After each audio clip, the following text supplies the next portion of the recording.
നിനക്കറിയാമോ കുഞ്ഞുനാളിൽ നിനക്ക് എപ്പോഴും രവിയേട്ടനെ മതിയായിരുന്നു.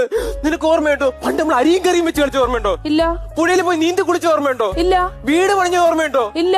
അച്ഛനും അമ്മയും കളിച്ച ഓർമ്മയുണ്ടോ? അത് അറിവില്ലാത്ത പ്രായത്തിലല്ലേ. അത് നിനക്ക്, പക്ഷെ എനിക്ക് ചിലതൊക്കെ അറിയായിരുന്നു. പട്ടി. അന്ന് നിനക്ക് ഞാൻ കളിമണ്ണിൽ വീട് വെച്ച് തരുമായിരുന്നു. ആ മണ്ണ് ഞാൻ ഇന്നും നിന്റെ ഓർമ്മയ്ക്കായി സൂക്ഷിക്കുന്നു. എന്തിനാ നിന്റെ വായിലിട്ട് മൂടാനാ? അതെന്തിനു വർത്താനം പെണ്ണേ? പിന്നെ നീ ഇങ്ങനെയൊക്കെ പറഞ്ഞ പിന്നെ എന്തോ പറയും? രവിയേട്ടന് വേണ്ടി നീ എന്തെങ്കിലും ഒന്ന് സൂക്ഷിച്ചിട്ടുണ്ടോ? രവിയേട്ട ഇപ്പൊ എന്താ പറഞ്ഞേ? എനിക്ക് വേണ്ടി നീ എന്തെങ്കിലും സൂക്ഷിച്ചു വെച്ചിട്ടുണ്ടോ? സൂക്ഷിച്ച് വെച്ചിട്ടുണ്ടോന്ന് രവിയേട്ടനെ ഓർമ്മയുണ്ടോ? പണ്ട് നമ്മുടെ കുട്ടിക്കാലത്ത് രവിയേട്ടൻ ഞാനുമായിട്ട് കളിച്ചോണ്ടിരുന്ന സമയത്ത് രവിയേട്ടൻ എന്റെ അടുത്ത് ഒരു കുട്ടി കുറുമ്പ് കാണിച്ച്.